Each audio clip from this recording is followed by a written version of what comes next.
posibilidad ng tagumpay o kabiguan, ng ligaya o lungkot. Kaya marapat lamang na tanggapin si Jesus bilang tagapagligtas at Panginoon.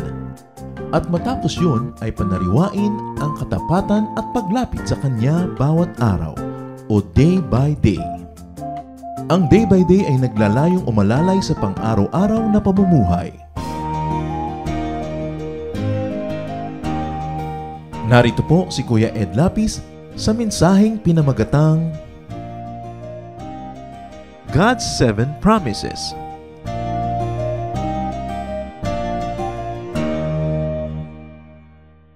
God's 7 promises in the book of Malachi. Dear God, thank you for the privilege of worship. Thank you, Lord, for filling our hearts with healing, with power, with joy, with happiness, with love, and with repentance whenever needed. Salamat, Panginoon, sapagkat kayo po ang aming spiritual leader. Kayo po ang aming muog, kayo ang aming sandalan, kayo, Lord, yung aming anchor. You give us a sense of permanence, sense of stability. And we praise you, Lord, for who you are in our lives. Right now, may you speak powerfully to us. Paalala niyo po sa amin ang mga magaganda niyong pangako. Mga pangako na hindi lang para sa isang specific time and place, but for all people who will obey you, for all people who hear your word. Dalangin namin, Panginoon, salita mo ang maging pagkain namin ngayon. Enable us, Lord, to see you, to hold your hand, to hear your voice through your word that we will hear. Powerfully be present, O God, in our lives. Lord, as you teach us today, we pray that you're going to protect us from evil men, from evil spirits, and that the same protection will be extended to our loved ones who are not here with us right now. Enable us, O God, to hear you and to obey you.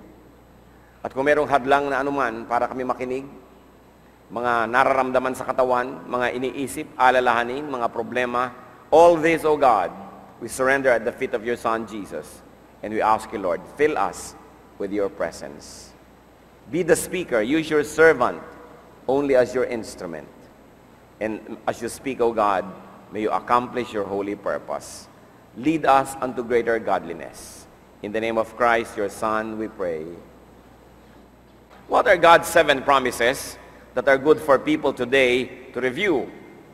First of all, He promised His people's reconciliation with Him. Ipinangako ng Diyos ang pakikipagbalikan niya sa tao kung ang tao ay makikipagbalikan sa Kanya.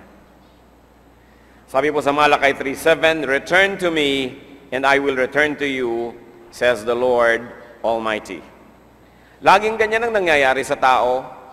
Lalayo sa Diyos, pagkatapos makakadama ng kung ano-ano mga sakit, mga hirap, mga alalahanin, maraming mga bagay na wala sa lugar, mga pagpapalang hindi dumarating, matatauhan ng tao, magsisisi, babalik sa Diyos, at pagkatapos pag pinagpala uli, makakalimot na naman, paikot-ikot na lang. Hindi dapat ganun.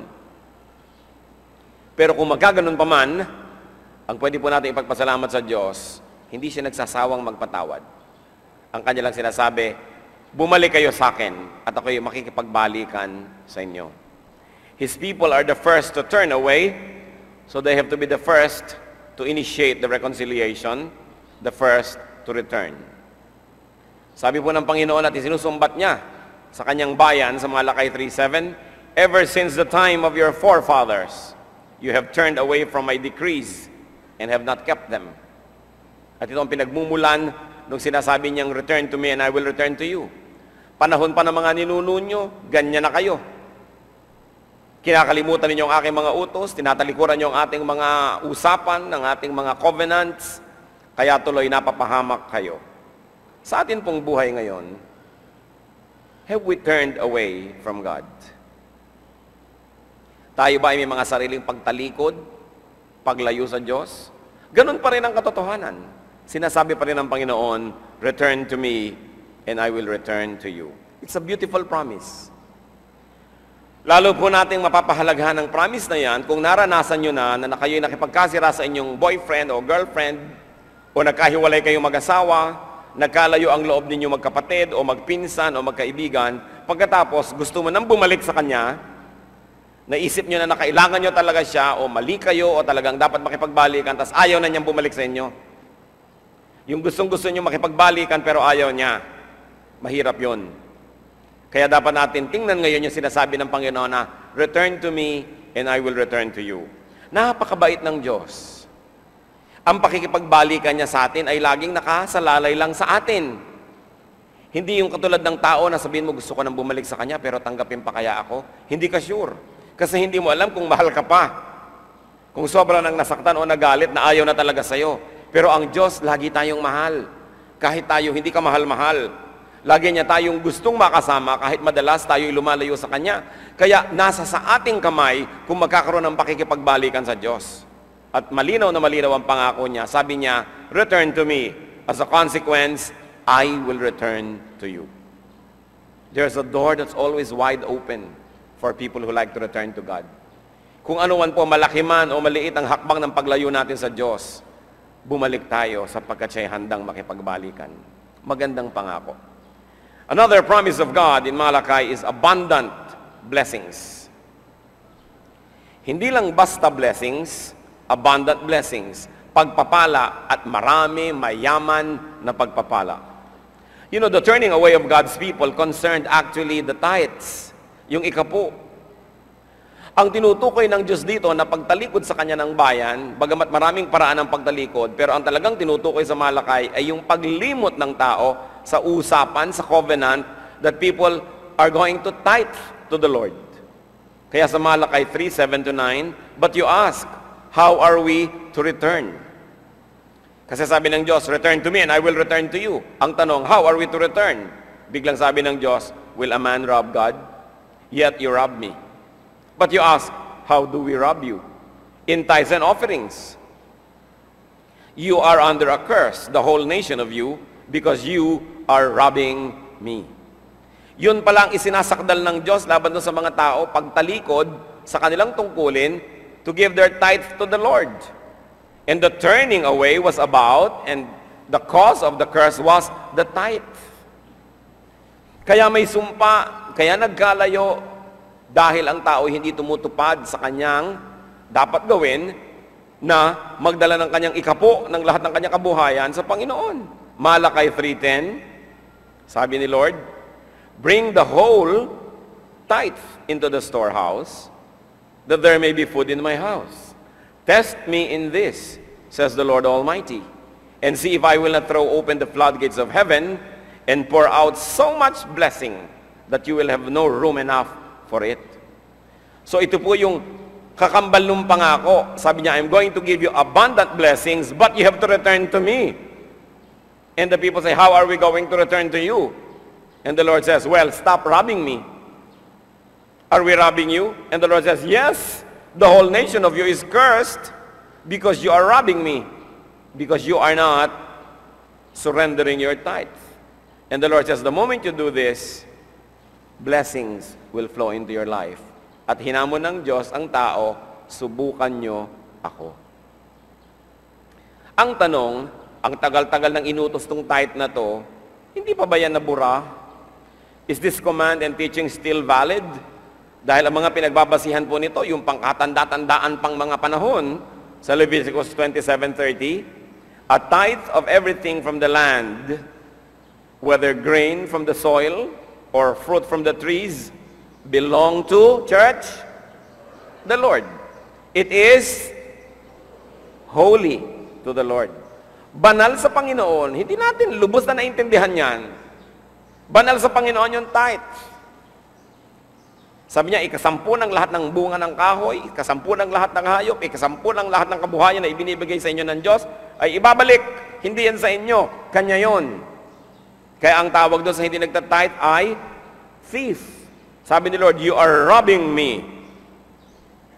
Totoo pa kaya ang pangako na yan? Totoo pa ba ang utos na yan o naiba na yan? Ang sabi ng Panginoong Jesus, Matthew 5:17-18, 1,000 taon bago na ibigay yung mga unang utos, do not think that I have come to abolish the law or the prophets. I have not come to abolish them, but to fulfill them. I tell you the truth, until heaven and earth disappear, not the smallest letter, not the least stroke of a pen will by any means disappear from the law until everything is accomplished. So walang iniba ang Panginoon. Sabi niya, hindi ako dumating para burahin ang mga naiutos na, para ibahin yan. Nandito ako para isakatuparan ng lahat. At sabi niya, hanggang kawakas-wakasan ng mundo, wala ni isang pudlit, isang tuldok, isang pagkaliit-liit na bahagi ng naisulat na ang maiiba. Dapat ang lahat ay sundin. Kumisan, pinaglalaban kasi ng mga scholar yung Old Testament at New Testament. Sasabihin nila, Old Testament yung tithing, New Testament na ngayon na iba na yan. The Old Testament and the New Testament division is artificial. There is really no such thing. Reference lang yan ng mga tao para madaling tandaan. Alin ba yung mga Old Testament times and books? Ano ba yung mga New Testament? You know why there's really no difference? Because whenever the Lord Jesus Christ, who was and who ministered during New Testament times, whenever He referred to Scripture, He really meant Old Testament. Pag sinabi ni Lord, nasusulat, sinabi niya, according to the Scriptures, anong kanya pong tinutukoy? Old Testament na alam natin. Kasi nung ang Panginoon ay naglalakad pa dito sa ibabaw ng lupa, wala pang New Testament na nasusulat. So anong dire-refer niya na Scriptures? Di old. Kaya hindi niyo pwedeng sabing old na yan, luma na yan, hindi na yan pwede. Kasi ang Panginoon, lahat ng quotation niya galing sa old. Kaya hindi dapat pinagsasabong ang Old and New Testament, kundi dapat silang pinagsasama, tinitingnan yung napakaganda nilang pagsasama at isasakatuparan natin ang kanilang mga katuruan. Sa katunayan, kung gusto ng mga iba na bigyan ng emphasis ang New Testament over the Old, the Lord teaches people to give everything. Yun ang New Testament. So sabi siguro ng iba, balik na lang tayo sa Old. At least buti sa Old, tight lang, 10 lang. Pero ang Lord, kita nyo nung purihin niya po yung babaeng balo, naubod na ng hirap. Pero nung naghulog siya ng kanyang offering doon sa box, inilagay niya lahat, hindi lang tight, lahat.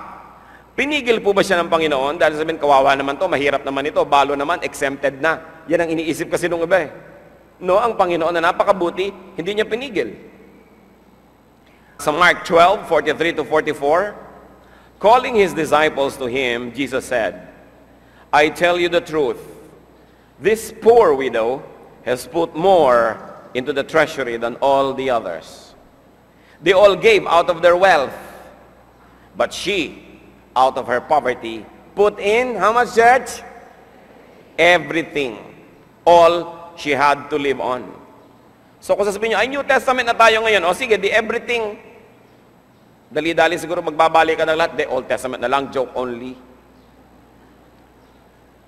Kung tutuusin, ang Panginoon sanang mabait, sasabihin niya doon sa babaeng balo, exempted na po kayo, inang. Wala naman kayong hanap buhay eh. Hindi naman kayo mayaman. Hayaan nyo na lang yung mga mayaman na magbigay. Kayo exempted. No. Hindi niya ipinwera ang mahirap na babaeng ito sa pagbibigay. Hindi lang ng tithe, ng lahat-lahat. You know why not? Because the Lord uses what we give Him as multiplier of what He gives to us in return. Na kung anong ibinibigay mo, may ibibigay sana sa iyo ang Panginoon, bibigyan kanya ng 1, may nakahandang ibigay sa iyo ang Lord, 1 peso. Pero nung nagbigay ka ng 10 pesos, yun ang gagawing multiplier, naging biglang, 10 ang ibabalik sa iyo kasi times 10 eh. Nagbigay ka ng 20, naging times 20. Kaya tuwang-tuwa si Lord na yung mahirap na babae gave in everything because the Lord is going to give back everything to her. Yun ang multiplier. Eh kung 1 lang ang binigay mo, 1 yung nakalaan sa iyo ng Panginoon, 1 times 1, 1 pa rin. Can you imagine if you do not give? The Lord likes to give you 10 million. Ipagpalagay na, the Lord likes to give you 40 million. Nakahanda. Nagbigay ka, 0. 40 million times 0 is 0. Kaya yung akala nila, mauutak sila. Ba, kung mautak ako dyan, tuwing offering, nasa banyo ako. Diba? Nagtutulog-tulugan ako. Hindi ako talaga tumitingin. Masama ang tingin ko doon sa may babaeng may daladalang basket na yan. 0. Kasi yung offering natin, yun ang ginagamit na pang-multiply. That's why the Lord wants us to give more. Do you think gusto tayong hututan ng Diyos? Hindi niya kailangan, mayaman siya. Pero gustong-gusto niya magbigay. But God in His infinite wisdom has so dimmed that we have to participate in this giving and receiving system. Kaya hindi niya pinigil yung balo. Sabi niya, give the full tithe, and I'm going to bless you abundantly. Meron po kaya tayong kasama ngayon, could you be wondering why, despite great efforts, you do not prosper? Baka ito na yung key. Blessing na narinig nyo ng mabuti ngayon. Baka kahit anong trabaho ang gawin mo, kahit anong katinuan ang gawin mo sa buhay, anong produksyon, wala rin ang ending. Kumisan pati sarili mong kamag-anak, inuutakan mo na at dinadaya mo. Kumisan pati sarili mong mahal sa buhay, nararanasan na natin na pagsamantalahan ng kanilang kumisan mga kamangmangan. Tapos wala pa rin ang ending. Baka ito ang problema. You might not be faithful when it comes to tithing. Could you be under the Malachi curse? Marami po mga preachers, they are shy to teach this because they think, baka sabihin ng mga nakikinig, ayan, sinabi ko na nga ba, negosyo ang relihiyon. Ayan, sinabi ko na nga ba, racket yan. But if we powerfully teach John 3:16, for God so loved the world that He gave His only begotten Son, that whoever believes in Him should not perish, but have everlasting life, we should also powerfully teach Malachi 3:10, because both are from the pages of the Bible. Both come from the mouth of God. Ibig sabihin, pareho natin kailangan yan. Kung ang Panginoon ay may ibinibigay, meron din siyang kinukuha, meron din siyang hinihingi. Kailangan pareho nating alam yan. Another promise of God, which is very important. Protection from pests. Protection from impoverishing pests. Protection from frustration in production and productivity. Napakarami na po nating nakita, mga pamilyang tuwang-tuwa, wow, ang puno namin ng mangga, ang daming bulaklak. Tapos biglang isang ulan, laglag lahat ang bulaklak. Tuwang-tuwa ang isang magsasaka, ang dami-dami niyang aanihin. Sinalakay siya ng mga insekto. Hindi pa naaani, nawala na. Tuwang-tuwa ang isang magsasaka, malapit na siyang umani, 1 week na lang, yung palay, pwede na, hinog na. Biglang bumagyo, nalipol ang kanyang tanim. Natabunan ng lahar, nadaanan ng baha. Maraming pwedeng dilubyo na mangyari. Heto, may production na lamang, mag-e-export na lamang, biglang magpapalit ng exchange rate. Malulugi ang negosyo. Ang daming ganyan na. Alam niyo po ang pangako ng Panginoon sa mga faithful daw na bumabalik sa Kanya vis-a-vis tithing, Malachi 3:11. I will prevent pests from devouring your crops, and the vines in your fields will not cast their fruit, says the Lord Almighty. Sabi niya, kung matapat kayo, babantayan ko inyong mga pananim, pipigilin kong salakayin niya ng mga salot at mga peste. Hahawakan ko ang mga tangkay ng mga bunga ng inyong mga punong kahoy, hindi sila malalaglag bago ang tamang panahon. Is anything too hard for the Lord? Kung gusto Kanyang i-bless, walang makakapigil sa Kanya. Pero kapatid, kung ayaw Kanyang i-bless, wala rin makakapilit sa Kanya. Kaya ang dapat ginagawa natin, yung ikinalulugod ng Diyos, tapos gagawin natin what is humanly possible, then we know that prosperity cannot be too far behind. Can you be prosperous in this country that is full of problems, full of poverty? Yes. Kita nyo, ang dami-daming ang patuloy na yumayaman dito sa Pilipinas. Maraming ang mga foreigner dumadating dito na halos walang damit, kundi yung suot lang nila. Matapos ang kanilang hard work, mabibless ni Lord ang ginagawa nila, umaasenso. Nakita nyo sa Egypt noon, dumilim ng ubod ng dilim, pero doon sa Goshen, doon sa district where the people of God live, may liwanag. Dumating ang salot ng kamatayan, the angel of death, namatay ang lahat ng mga panganay sa bawat bahay ng mga Egyptian, exempted ang mga bahay ng mga anak ng Diyos. Kahit anong hirap, kahit anong dilim, pag pinagpala ka ng Diyos, kaya niyang gawin.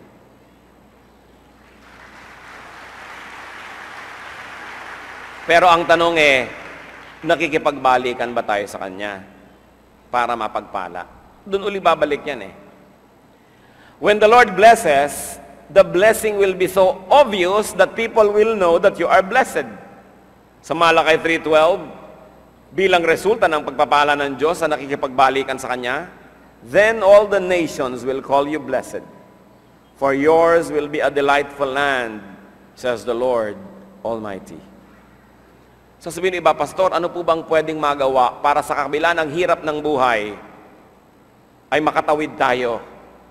Magkaroon po kami ng makakain, ng mga pangtusto sa aming mga pangangailangan. Ano po ba ang lahat ng pwedeng gawin? Well, gawin mo ang lahat ng kaya mong gawin. Gamitin mo ang talentong ibinigay sa iyo ng Diyos. Magpakasipag ka. Subalit huwag mo kakalimutan, be faithful with your tithes and offerings. Because the blessing that the Lord promised is actually intertwined with that faithfulness. Sasabihin ba, ang hirap na nga po ng buhay, magta-tithe pa ako, di lalong nawalan na. Sige, di subukan mo. Hirap ka na nga pala, iinisin mo pa ang Diyos. Anong laban mo? Kaya kung natutuwa sa'yo ang Diyos, yun ang kailangan natin sa buhay. Pero hindi lang yung matuwa siya, tas ang tamad-tamad mo, dahil hindi naman siya natutuwa sa tamad. We do everything we can. We strive, we work hard, and we are faithful to the Lord when it comes to this covenant of tithing. Could your efforts in making a living, in making wealth, be lacking divine protection? Pwedeng yan ang problema eh. Could you always be failing, always being visited by pests and calamity and disaster? Review your tithing habits. That's important. Pag lagi tayong kinakapos, laging kulang at kulang, mag-review tayo. Hindi po ko konti ang mga taong nagpapatotoo na hindi nila nauunawaan, pero bakit ganon? Pag matapat sila sa area na ito ng kanilang buhay, bakit ganon? Lumuluwag ang kanilang buhay. Yung hindi pa nakakasubok, kailangang subukan. Yung nakasubok na, yun ang talaga nagpapatuloy. Yan ang talagang alam na alam nila that it really works. Another promise of God in Malachi is salvation from destruction, exemption from calamity. Malachi 3:14, you have said it is futile to serve God. No? This is the ungodly people's slander against God. At ayaw na ayaw ng Diyos sa ito. Galit siya dito sa mga taong nagre-reklamo, nagsasabing, wala namang kwenta maglingkod sa Diyos. Sayang, nasayang ang panahon ko, naglingkod ako, wala naman nangyari. Kung kailan pa ako nag-Bible study at saka pa ako minalas. Kung kailan pa kami naging Christian at saka pa kami nasunugan. Yung mga nagsasabing gano'n, sabi ni Lord, that is very wicked of you to say. Anong akala mo? Napapahama ka dahil lumapit ka sa akin? Pero sa Malakay 3:16, then those who feared the Lord talked with each other, and the Lord listened and heard. A scroll of remembrance was written in His presence concerning those who feared the Lord and honored His name. So, anong nagiging nangyayari dito? Yung mga tao na sa usapan nila, they glorify God. Nadidinig ng Diyos at inire-record ang mga sinasabi ng kanilang labi. And godly people's conversations are heard and recorded. And therefore this promise, Malakay 3:17-18. Pagdating daw ng mga sigalot, ng mga gulo, ng mga kalamidad, sabi ni Lord, they, meaning the people who talk well of God, who are faithful to God, they will be mine, says the Lord Almighty, in the day when I make up my treasured possession. I will spare them, just as in compassion a man spares his son who serves him. And you will again see the distinction between the righteous and the wicked, between those who serve God and those who do not. Yun ang ipinangako ng Diyos. Hindi niya ipapasali sa mga dilubyo na darating at nakatakda yung mga anak na matapat sa Kanya na maglingkod. Those who serve God, especially through tithing, which is really the context of Malachi, will be spared from this specific type of calamity. And those who serve God will be given distinction. Kahit kailan, hindi sayang ang paglilingkod sa Diyos. Hindi sayang ang katapatan sa Diyos. Hindi sayang na mamalagi sa piling ng Diyos. There's a great distinction for service and for tithing. Parang napakalaking bagay talaga ito sa Diyos. Kung hindi man natin nauunawa, sundin na lang. Pero ang maganda, sikaping unawain. Bakit mahalaga ito sa Diyos? Sapagkat ito, nagiging sukatan ng katapatan natin. Sukatan ng pagiging masunurin. At ito ang pinagbabasihan niya ng pagbabalik sa atin ng maraming pagpapala. Another promise of God is honor. Rising and healing in times of great calamity. Mga kapatid, kung tayo'y matapat sa Panginoon, nabubuhay tayong may katapatan at pag-ibig sa Diyos at sinusunod natin ang Kanyang mga alituntunin, huwag niyong pangambahan ang mga darating na panahon. Huwag niyong pangambahan yung mga dilubyong sinasabing mga pagputok ng bulkan, mga earthquake, mga tidal wave, mga tsunami. Sapagkat ang sabi ng Panginoon, kilala niya kung sino ang ililigtas niya. Kilala niya, alam niya ang record ng mga tao. Huwag tayong mabuhay sa pangamba. At walang lugar na mapanganib pagkasama mo ang Diyos. Safety is not the absence of danger. It is the presence of God. At alam din naman natin, kahit na mga anak ng Diyos noon, hindi ba matatapat na mga anak ng Diyos, nakain din talaga ng mga leon, ipinapakain ng mga Romans. Marami mga nagbabasa ng Bible nung mga Dark Ages, pinapatay ng simbahan. Hindi naman kung makadiyos ka, na-exempt ka rin sa mga ganyang bagay. Di ba? Kasi, the sun shines on both the godly and the ungodly. And the rain falls on both the wicked and the good. Pero ang mahalaga, sa puso mo, alam mo at kilala mo ang Diyos at kilala ka niya, kayo nalang nag-uusap, ano man ang mangyari sa katawan mo. Kasi hindi ka man lumubog sa tsunami, hindi ka man kainin ng lupa, hindi ka man putakan ng bulkan, kung minsan nabilaukan ka lang, namamatay ka rin. Alam nga naman, di ka mamatay. Ang mahalaga lang, yung kalooban ng Diyos ang maganap sa atin. At ang Panginoon, alam niya kung papaano niya tayo itatrato. Ang mahalaga ay alamin natin kung paano natin siya itatrato. Kung paano tayo magiging masunurin sa Kanya. At problema na niya yon kasi siya ang Diyos. Huwag nating problemahin ang di naman natin kayang lutasin. Ang problemahin natin, sundin yung kayang-kaya naman nating sundin ng mga iniuutos ng Diyos. So, sa Malakay 4:1-2, surely the day is coming. It will burn like a furnace. All the arrogant and every evildoer will be stubble. And that day that is coming will set them on fire, says the Lord Almighty. Not a root or a branch will be left to them.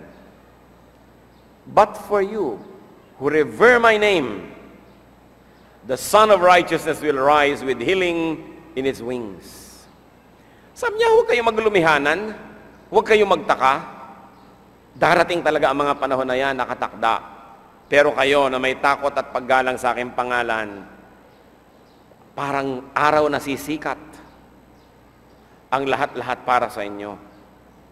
Magkakaroon ng paggagamot at paggaling ng inyong mga karamdaman at magkakaroon ng restoration sa inyong lahat. Problema ng Diyos ang detalye. Ang sundin natin ang Kanyang salita. Another promise of God is victory and vindication from our enemies.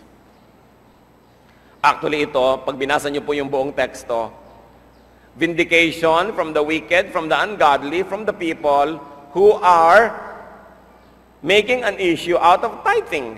Yung mga nangangantsaw, yung mga nanlilibak, yung mga nagagalit, ito actually yung vindication against them. Malakay 4:2-3. And you will go out and leap like calves released from the stall. Then you will trample down the wicked. They will be ashes under the soles of your feet on the day when I do these things, says the Lord Almighty. Sabi niya, para kayong mga nakawala sa koral, magiging kayong masaya pagdating ng panahon na yon. Kaya huwag niyong katakutan yung panahon na yon. Ang matatakot lang dapat doon yung hindi makadiyos. Pero kayong mga makadiyos, para kayong biglang nakawala. Sabi ganon, at tatapakan nyo ang mga abo nila sapagkat sila'y susunugin pag dumating ang mga bagay na ito, sabi ng Panginoon. At isa pa pong kanyang pangako sa Malakay is guide and guidance. The Lord was going to give His godly and obedient people a guide and very powerful guidance. Sa Malakay 4:5-6, see, I will send you the prophet Elijah before the great and dreadful day of the Lord comes. He will turn the hearts of the fathers to their children and the hearts of the children to their fathers. Sabi niya, dahil kayo'y masunurin sa akin, bago man dumating ang mga panahon na ito na tinutukoy natin, padadalhan ko kayo ng magtuturo sa inyo. Padadalhan ko kayo ng katuruan, higit sa lahat ng magtuturo. Siyempre, yung Elijah can be a symbol now. But the Lord says, I'm going to send you someone that will turn your hearts around. Ang mga tatay na hindi na nila mahal ang kanilang mga anak at naglimutan na sila, mamahalin nila muli. Ang mga anak na lumimot sa magulang, aalahanin nila muli ang kanilang magulang. In other words, there will be restoration of the heart. There will be restoration of relationships. This is what is in store for people who obey God. Napakarami niyang ipinangako na may kinalaman lahat sa tithing. 7 nga ang pinag-aralan natin ngayon. Marami pa yung iba. Obedient servants, obedient tithers are given their Elijahs, their guides, their guidance. And even in our case today, brothers and sisters, kung kayo po masundo rin sa Panginoon, lalo sa area na ito na pinag-uusapan, mag-isip-isip kayo. Kilalanin ninyo at pasalamatan ang mga Elijah na ipinadala sa inyo. Nagtuturo, nagbubukas ng ating isip, nagbibigay sa atin ng pagkabuo bilang tao sapagkat sinira tayo ng kasalanan. The Lord says, I'm going to give you your Elijah. You will be restored. And because you are obedient, you are blessed and you will be restored, what will happen? You will be more obedient. And when you become more obedient, you will be blessed all the more. That's why the more will have more. And those who have less will have less and less and less. The Lord echoed this in Matthew 13:12. Whoever has will be given more, and he will have an abundance. Whoever does not have, even what he has, will be taken from him. Of course, this having and not having is directly related with obedience to God. Sabi, obedient na yan, bine-bless tuloy. At dahil nabe-bless sa kanyang obedience, lalong ginaganahang maging obedient, lalong nabe-bless. Lalong na-bless, lalong naging obedient, lalong naging obedient, lalong na-bless. Sabi, pero alam niyo, yung disobedient, wala yung matatanggap. At dahil walang natatanggap, lalong walang gana mag-obey. Lalong sasabihin, be practical, wala na nga ako, susunod pa. So hindi siya susunod, lalong mawawalan siya ng gana, kaya palubog siya ng palubog. It is important to have realization. Magkaroon ng kaliwanagan or enlightenment so that you reverse the trend, you get out of the cycle and reverse the trend. What is your trend, brothers and sisters? Ano po ang trend ng buhay nyo ngayon? Palubog o paahon? Huwag na kayong sumagot. Sagutin nyo ang Diyos. Paasenso ba kayo o paatras? Sa lahat-lahat. Sa spirito, sa emosyon, sa buhay pamilya, sa pananalapi, sa karunungan. Kasi kung kayo paasenso ng paasenso at kayo makadiyos, lalo kayong ginaganahang maging makadiyos. Liban na lang dumating si Satanas na sa pag-asenso nyo, kayo'y kanyang ligawan at kayo'y kanyang bulagin at lasingin at makalimot kayo sa Diyos. Kayo mga umaasenso na nakakalimot sa Diyos, ano nangyayari? Umaatras muli. Sapagkat masakit man ang pag-atras, kadalasan sa pag-atras lang tayo nagkakaroon ng panahon at puwang para makipagbalikan sa Diyos.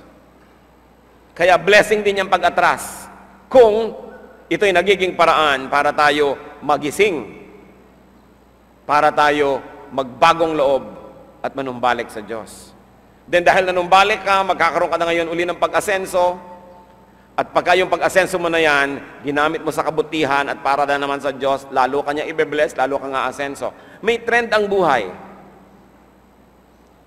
Kaya gusto ko pong suriin natin ang buhay natin ngayon kung saan patungo, pabababa o pataas.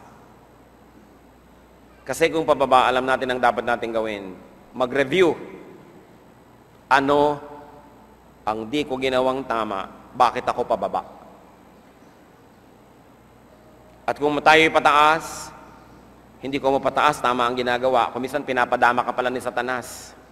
Para lalo kang ganahan ng ganahan sa mali mong ginagawa dahil yumayaman ka. Hindi po ko mo pataas, ibig sabihin pagyaman, ha? May mga pataas na ibig sabihin, humihirap ka pa nga kumisan. para yung pala ma-purify ka.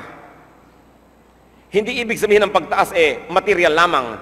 Pero kung talagang tunay tayong pinagpapala ng Diyos, kasama dapat yung material. Liban na lang sa mga limitadong periods of time na dinidisiplina pala tayo, may itinuturo o may ipinapatanggal na bad habit. But generally speaking, you should say, if God is blessing you, kasama dapat yung material blessing. Dahil ang Diyos ay mabuti.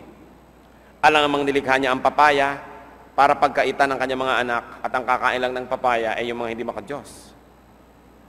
Alam namang nilikha niya ang mabubuting bagay para ang mga anak niya hindi magkaroon, at ang mga magkaroon pa yung anak ng kadiliman. Kaya mahalaga po mga kapatid, lagi mag-review. This is one great challenge I'd like to leave with you today. Paki-identify nyo kung saan patungo inyong buhay ngayon. Sabihin nyo, kung itong trend na nangyayari, pag nagpatuloy pa itong mga nangyayaring ito sa aking buhay, papalubog ba ako o papaahon? At malaman lang natin yon, alam na natin kung anong susunod na hakbang para magawa natin ang tama. Hindi inaalintana ng Panginoon na yung wala, alisan pa. Tandaan nyo, sabi, yung wala na, babawasan pa. Hindi niya inaalintana na ipatuka sa ahas ang mga tao. Yung iba kasi sabihin, mabait ang Diyos. Anong ibig sabihin sa'yo ng kabaitan? Magiging siyang konsentidor? No ang mga anghel sa langit ay naghimagsik sa Diyos, ay pinatalsik lahat. Kaya yan ang naging mga demonyo. Nung si Adan at si Eva ay hindi sumuway sa utos ng Diyos, ang ganda-ganda ng plano ng Diyos para sa kanila, pero hindi nila sinunod. One single fruit. Can you imagine? Ang daming puno, ang daming bungang kahoy, isa lang pinagbawal. Sana palampasin na lang, isa lang naman No, hindi pinalampas. No ang mundo'y nagkasala, inilubog ng Diyos ang buong mundo sa baha. Isang pamilya lang ang itinira. Ang buong lungsod ng Sodom ay pinaulanan ng apoy at ng asupre. Ang mga Israelitang matitigas ang ulo at reklamo ng reklamo, pinasalakay niya sa ahas at tinuklaw lahat at nangamatay ang matitigas ang ulo. Yung sobrang lumalaban kay Moses, bumuka ang lupa at nilunok sila ng buhay. Magdahan-dahan kayo sa pakikitungo sa Diyos. Alam niya magparusa. Pero alam din niyang magbigay ng gantimpala. Sa katunayan, ayaw naman niyang gawing magparusa. Kaya lang, God is a God of justice. Wala siyang choice. Because justice must see that the evil is punished. Because that's what justice is all about. And because God is just, don't ask Him to be unjust by exempting you from punishment. Kasi magiging konsentidor na siya at hindi na siya magiging makatarungang Diyos. Nakita niyo po si Lady Liberty sa gisag ng katarungan.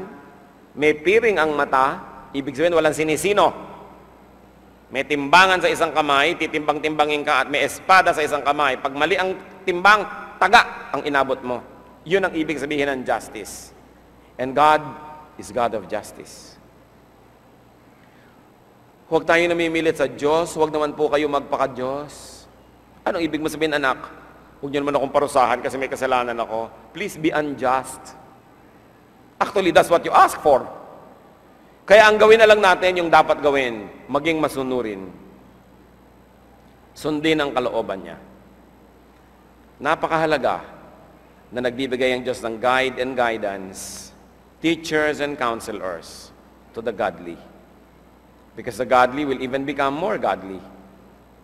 And in the end, they will become more blessed. Dapat po nating pag-aralan ito. And together, you will benefit from the book of Malachi. Brothers and sisters, let's avoid poverty. Let's avoid failure or disaster. Hindi pagpapala na maging maralita. Nagiging pagpapala lang karalitaan at kahirapan kung ito yung magagamit na instrumento para tayo linisin, panandalian, para tayo ituwid.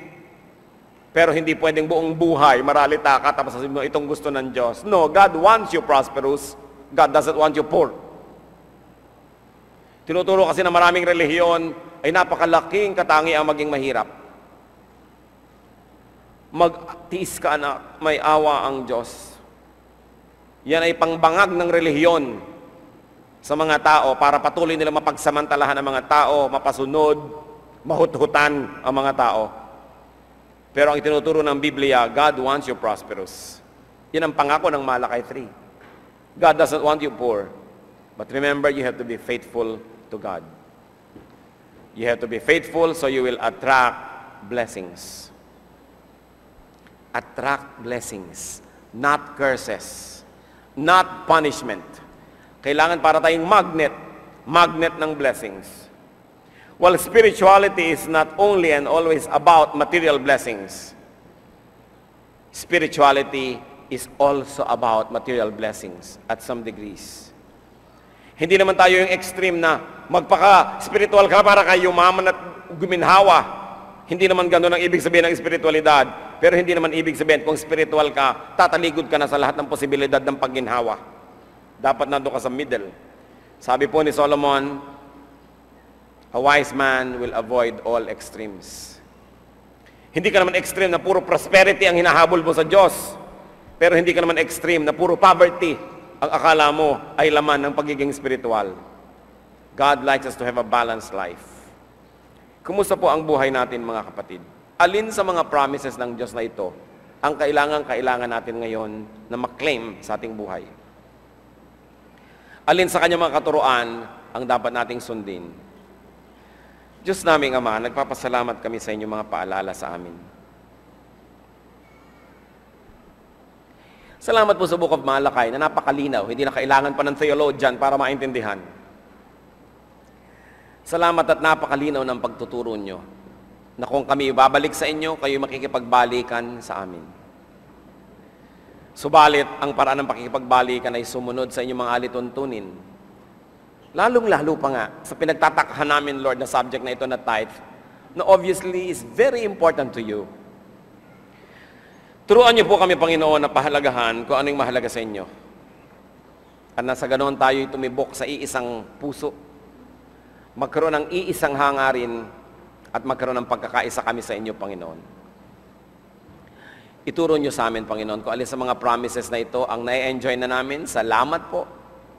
At kung alin ang hindi pa, kung gayon ituro nyo po sa amin kung anong dapat namin gawin sa buhay. Nawa, Panginoon, kung meron man kayo na pagtalikod at pag-alis sa aming buhay dahil sa sarili namin mga kasalanan, makita niyong nakikipagbalikan kami para matupad ang pangako niyo na kayo din ay babalik sa amin. Mga kapatid, kung meron man malaki o maliit na posibilidad na may bahagi ng buhay natin na hindi binebless ng Panginoon, mga project natin, ginagawa natin, emosyon natin, relasyon natin sa tao, isuko natin yun sa Kanya ngayon. Hingin natin yung blessing.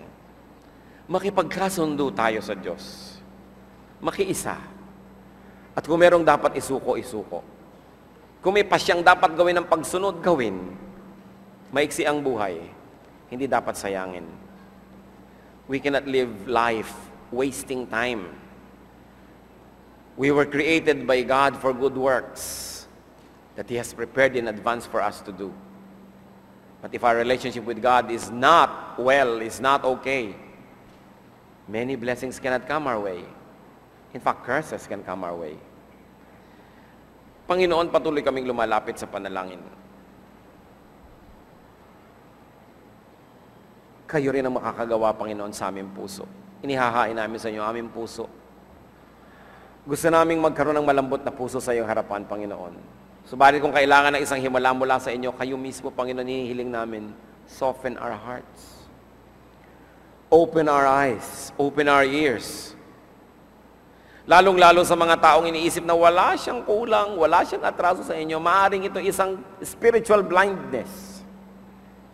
Because no one is perfect. So Lord, open our eyes. Make us realize. Teach us. Because we like to receive your blessings. We like to give you delight and to honor you with our lives. Magbulay-bulay tayo sandali, mga kapatid. Yan ang pinakamabuting paraan ng pagtugon sa mga paalala ng Diyos. Manahimik, mag-isip, pakinggan ang tinig ng Espiritu, kung merong nais ituwid sa ating buhay. At para sa bawat bagay na tama, magandang nasa buhay na natin, ipagpasalamat natin sa Diyos. Sapagkat maging yon, pagpapala din niya. Tayo'y panandaliang manahimik at pagpalain nawa tayo lahat ng Panginoon.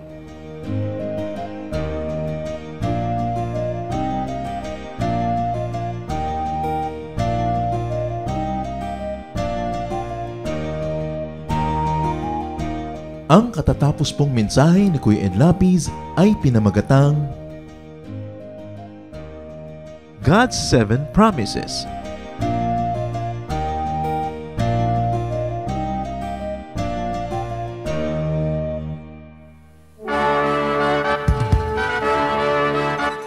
Halina't sama-samang sumamba at magdiwang sa Day by Day Jesus Celebration kasama si Kuya Ed Lapiz. Bulwagan ng Panginoon, PICC, one Sunday a month, Philippine International Convention Center, Rojas Boulevard, Pasay City. All other Sundays, sa mga day-by-day mini-bulwagan ang pagtitipon. Para sa buwan ng Disyembre, gaganapin ito sa December 8, 2024. 8 a.m. ang First Jesus Celebration, 10 a.m. naman ang Second Jesus Celebration. Para sa iba pang detalye, bisitahin ang ating official Facebook page, Day by Day Friends.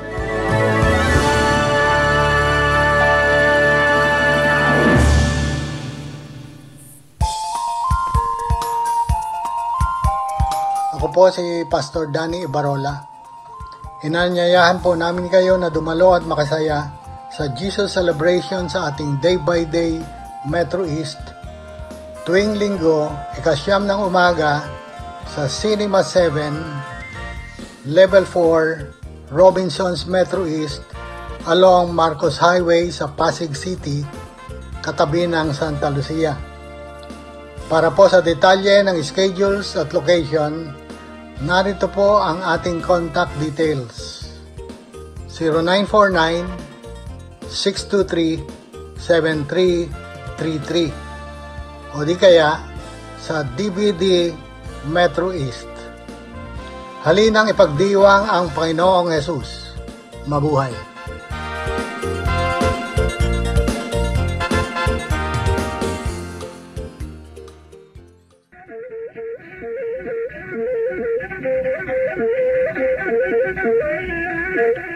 Mayaman sa hiyas ang ating bayan at isa sa hiyas na yan ang musika. Napakaraming nalilikhang tunog ng mga Pilipino mula sa iba't ibang instrumento. Narito ang palendag, instrumentong pangmusika ng mga Maguindanao sa Cotabato.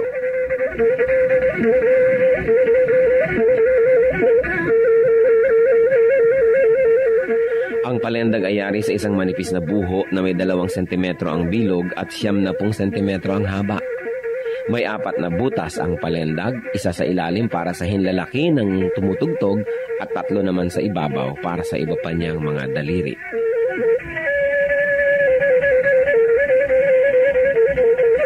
Inukaan ang isang dulo ng buho upang lumapat ito sa labi ng manunugtog habang siya'y umiihip. Sa kabilang dulo naman ng palendag ay may isa ring malaking uka kung saan nagtatapos ang instrumento.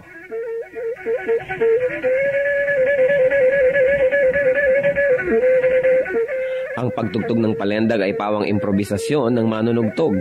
Wala siyang sinusunod na sukat o ritmo at ang pagtugtog ay pagpapahayag niya ng kanyang nadarama, lalong-lalo kung siya'y nagliligaw o nagpapahinga.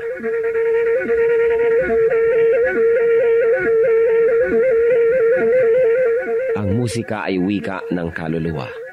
Ang ating musika ay marapat lamang na pag-aralan, kilalanin, at tugtugin sa karangalan ng Panginoong Hesus. Ang palendag ng Maguindanao sa Cotabato.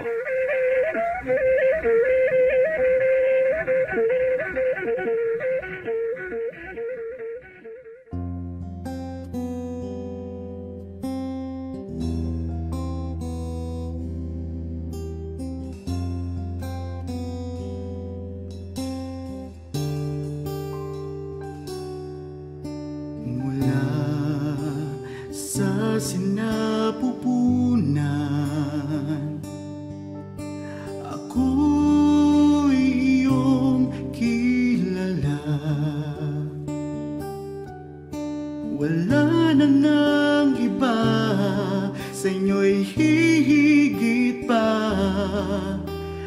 Panginoon, tapat dakila ka. Kayo lang ang pupurihin at siyang tatanghalin, pagkat kay buti-buti niyo sa akin. Ang pag-ibig na sadyang kay ganda, mga pangako niyo'y gabay sa aking daan. Walang makapapantay sa anak ninyong alay. Ang pag-ibig niyo'y sapat kailan pa man.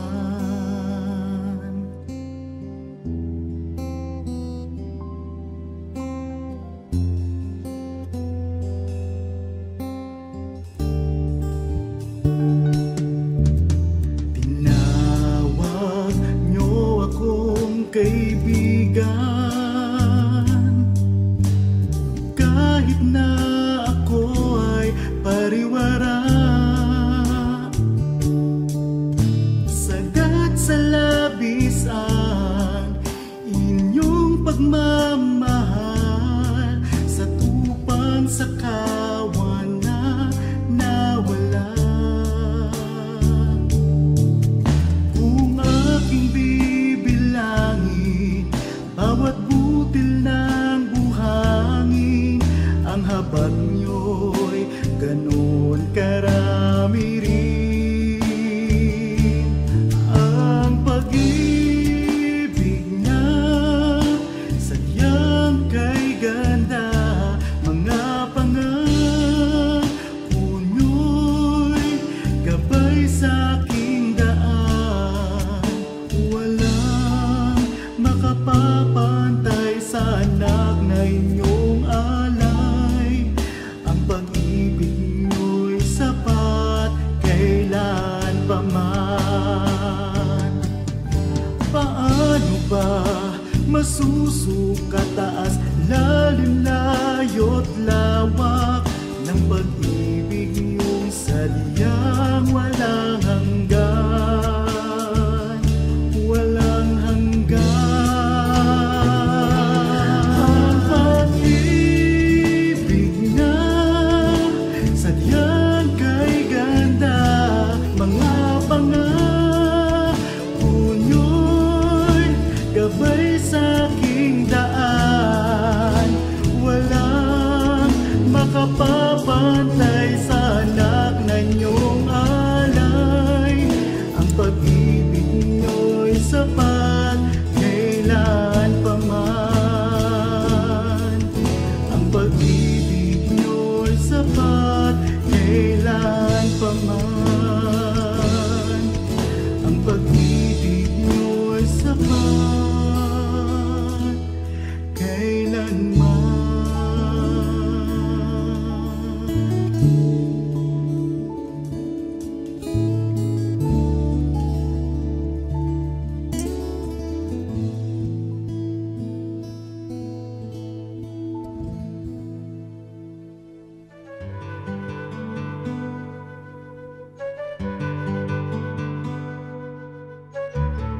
Bakit matipid ang mga Ilocano?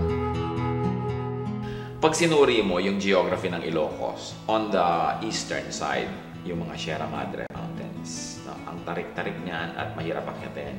And immediately on the western side, South China Sea. Ilocos is but a tiny strip of land. So given the very limited resources, ang mga tao dyan syempre to survive, had to learn how to make the most out of little and how to stretch the resources. Over the years, they have learned to be thrifty. At isa yung napakagandang survival instinct. Kaya nga sabi nila, if you want to be happy, marry a Visayan. But if you want to survive, marry an Ilocano.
Oras na po para pansamantalang magpaalam ang programang Day by Day. Tayo po'y magsama-sama tuwing ika-6 hanggang ika-7 ng umaga, araw-araw. Magandang umaga po at mabuhay ang Panginoong Hesus!